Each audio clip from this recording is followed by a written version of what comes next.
Good morning students, myself Renu Soren, teacher of St. Michael's Academy, Betia. Welcome to e-learning classes.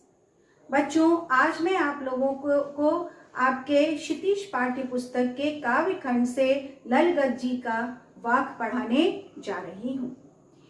पाठ शुरू करने से पहले एक नजर हम उनकी जीवनी पर डालते हैं।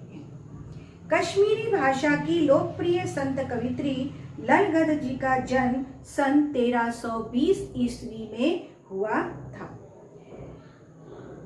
इनका जन्म कश्मीर स्थित पामपोर के सिमपुरा गांव में हुआ था।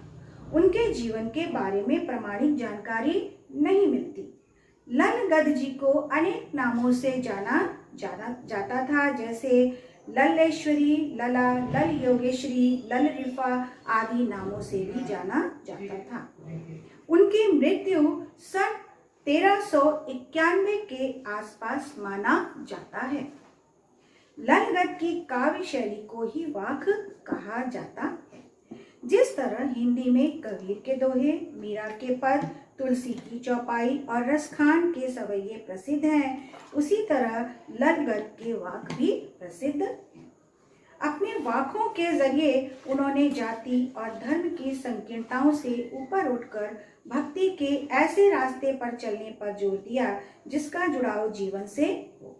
उन्होंने धार्मिक आडंबरों का विरोध किया और प्रेम को सबसे बड़ा मूल्य बताया। जी हाँ बच्चों, जिस प्रकार से कबीर जी ने प्रेम को ही अपना सर्वस्व बताया था, उसी प्रकार से इनकी कविताओं में भी प्रेम को ही सर्वोपरि माना गया है।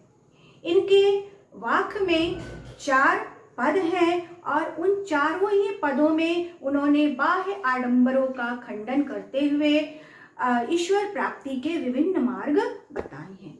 पहले वाक में ललगद ने ईश्वर प्राप्ति के लिए किए जाने वाले अपने प्रयासों की चर्चा की है। दूसरे खंड में बाह्य आडंबरों का उन्होंने विरोध किया है और विरोध करते हुए कहा है कि अंतःकरण से ही मनुष्य को संभावी होना चाहिए। मनुष्य की चेतना व्यापक हो सकती है।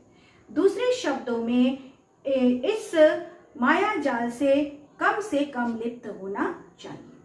तीसरे वाक्य में कवित्री के आत्मलोचन की अभिव्यक्ति है। वे अनुभव करती हैं कि भाव सागर से पार जाने के लिए सत्कर्म की ही सहायक होते हैं। भेदभाव का उन्होंने पूर्णतः विरोध किया है और ईश्वर को ही सर्वव्यापक माना है।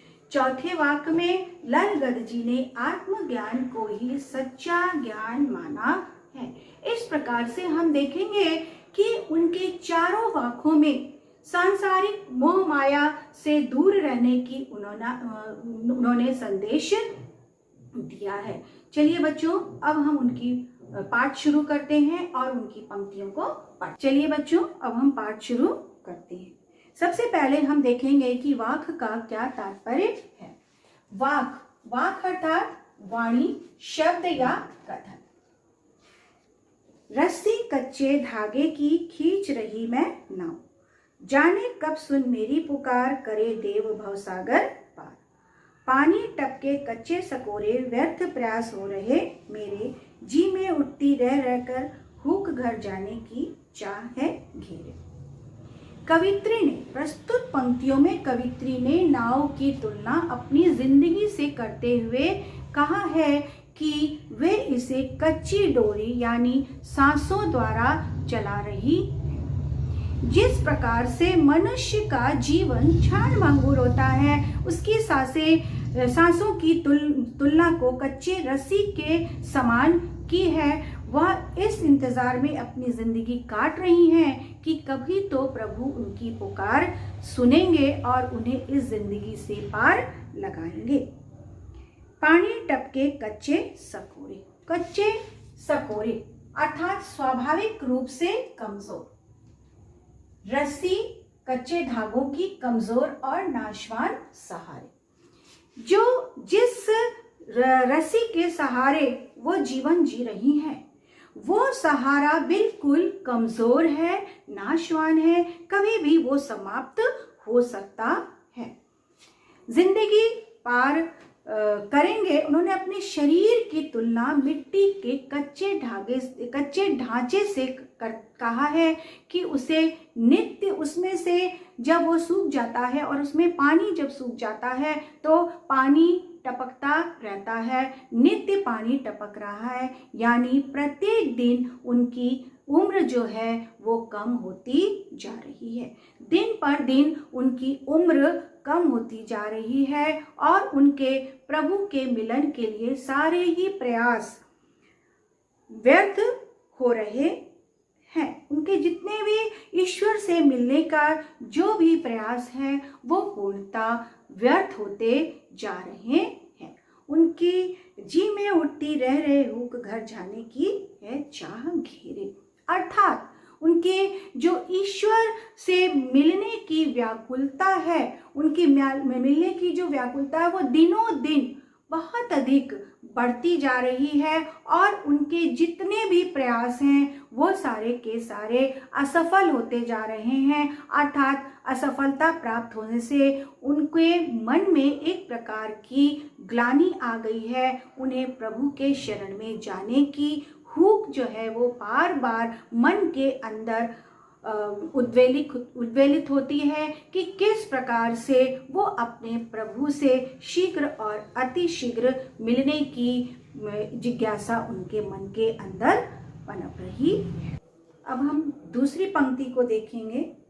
खा खाकर कुछ पाएगा नहीं, ना खाकर बनेगा अहंकारी, सम खा तभी होगा समभावी, खुलेगी सांकल बंद द्वार की। सम का तात्पर्य हुआ अंतःकरण तथा बाह्य इंद्रियों का निग्रह करना।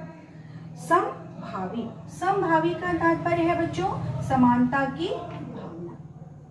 खुलेगी बंद सांकल द्वार की, अर्थात इससे तात्पर्य है कि चेतना, मन की, मनुष्य की जो चेतना है वो व्यापक होगी।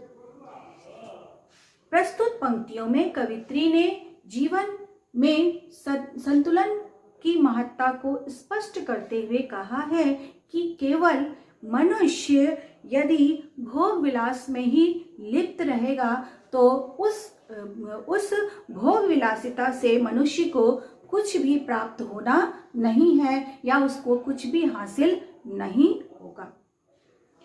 खा खाकर कुछ पाएगा नहीं, ना खाकर बनेगा अहंकार।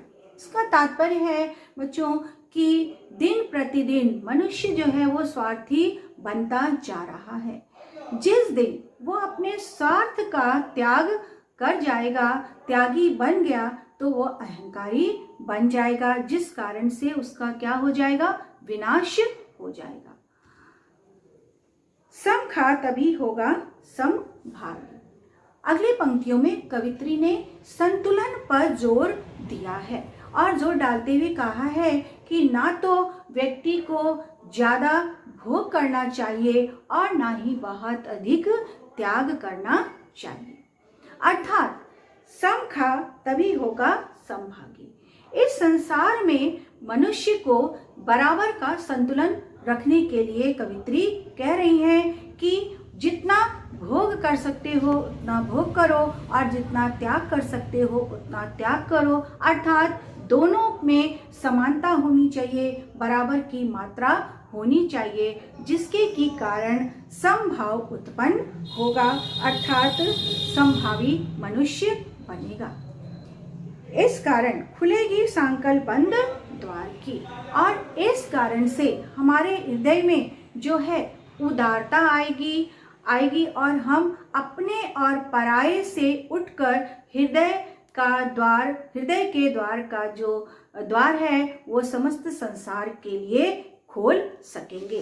बंद सांकल द्वार की, अर्थात मनुष्य के अंदर आत्मिक चेतना का या नव चेतना की जागृति उत्पन्न होगी और ये पूरे संसार को मनुष्य एक समान देख पाएगा। अपने और पराये का जो भेद है वो पूर्णतः मिट जाएगा और पूरा संसार, समस्त संसार जो है एक दूसरे से मिलजुल कर रहिए। इस प्रकार कवित्री का कहना है कि जिस दिन मनुष्य के हृदय में ईश्वर के प्रति भक्ति जागृत हो जाएगी और ईश्वर के प्रति श्रद्धा जागृत हो जाएगी तो मन के अंदर जितने भी अंधकार हैं वह स्वतः ही प्रकाशवान हो जाएंगे। बच्चों, आज हम यहीं पर पंक्तियों को समाप्त करते हैं। तीसरी और चौथी पंक्ति हम नेक्स्ट क्लास में पढ़ेंगे।